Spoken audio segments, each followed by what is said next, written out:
Okay, for the next step, I'm going to use some burnt sienna mixed with some burnt umber.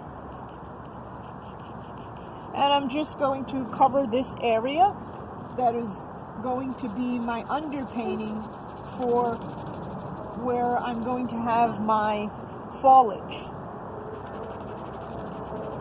And remember, when Impressionist painting, you're just making an impression. It's not the idea of doing it realistically. You can go as slow or as fast as you want. You just want to get into the mode of making this kind of impression.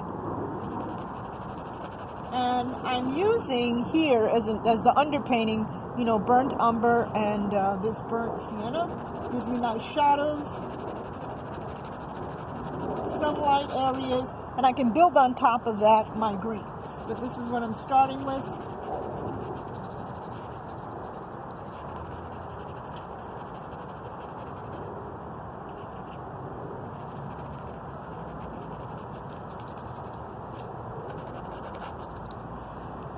And now I'm to this step.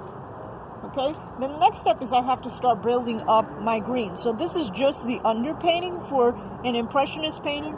We want to just kind of, again, give the impression of it. And then the next step is we're going to do it in a realistic approach. But first we're going to do the Impressionist. Okay? And now I'm going to pick out my greens. And the greens that I have is a phthalo green. And I'm going to make the green a little bit darker by adding some burnt sienna to it and a little bit of burnt umber. If you have a sap green, that works well.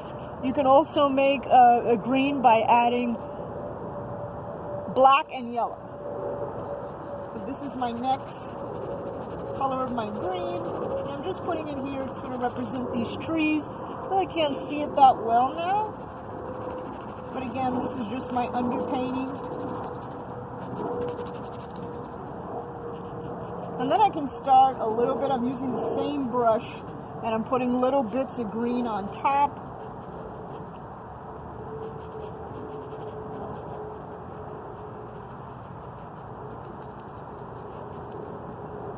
And I'm holding my brush at the end so I have a little bit of control, but not that much.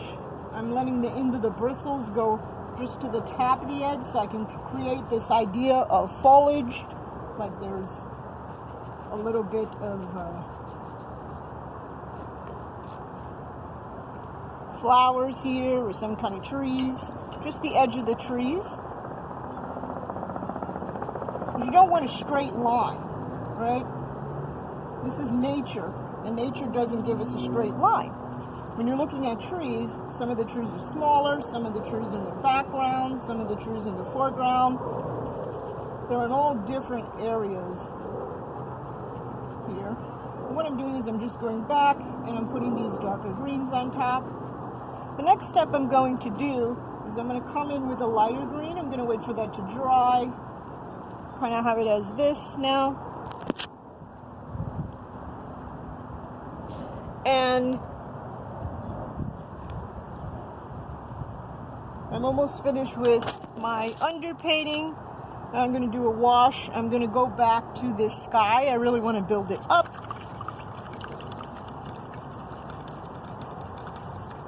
And I think that I want to start bringing some whites in. So I'm going to use my tea white. And I'm going to mix it with a little bit of my turquoise blue.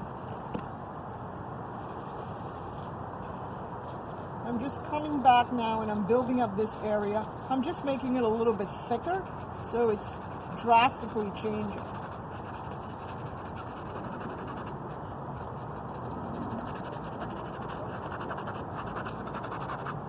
And I'm kind of just going into these areas that are white. I want to have a little bit more reflection of the blue that is in the water, and I want to make the impression of that light coming through. So I'm just filling up these spaces now. Some of the areas have a little bit of darker blue, some of them are a little bit lighter. I'm going to go with my tea white. I want to tone that down a little bit. In some of the areas I want to make a little bit opaque, maybe where the light is a little bit brighter.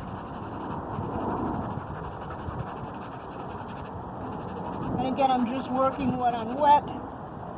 I can work really fast. Just moving my brush back.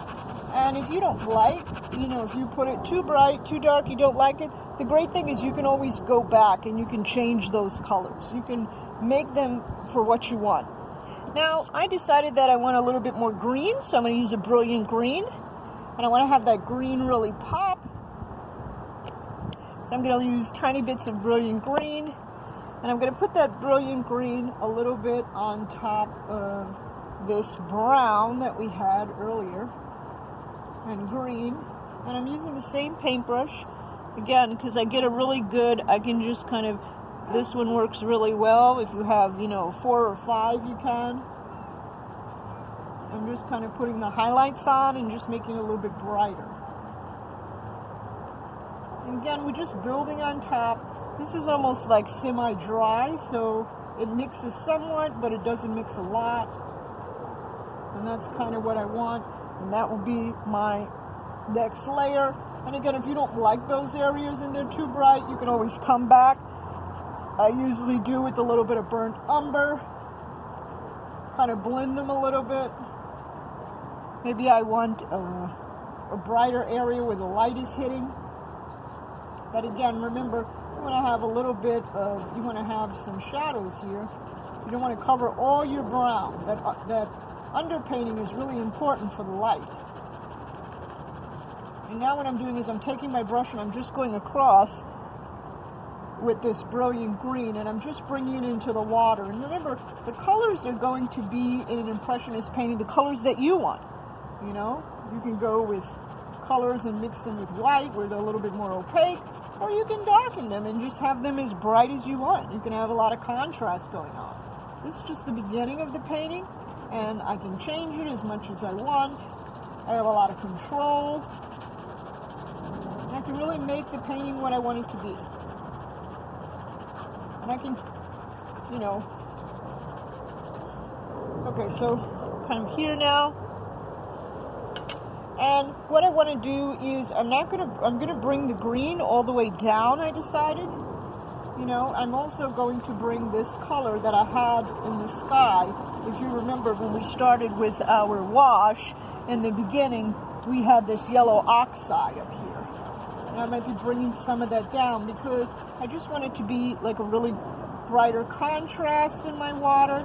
But I do want some of that yellow oxide down. And now, again, I'm just working with washes. I'm just building up with the wash. It is not really thick in the water.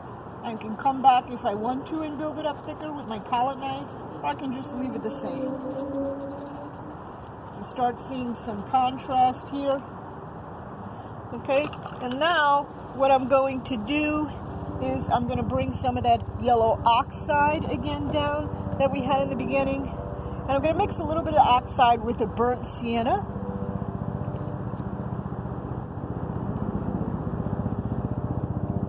Just so it's not super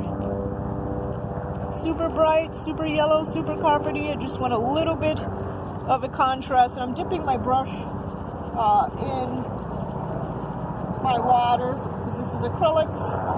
And I want to make it very transparent.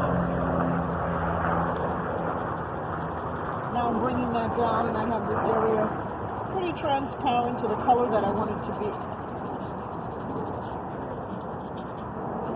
And I can go back with that oxide and that burnt sienna on my brush, and I can just move it throughout the canvas. Where I want it to be a little bit darker, we'll bring some of that brown in. And we're up to this point. Okay, so I'll come back and see you. We're going to let this rest on the canvas for a while, and then we're going to come back to the next stage.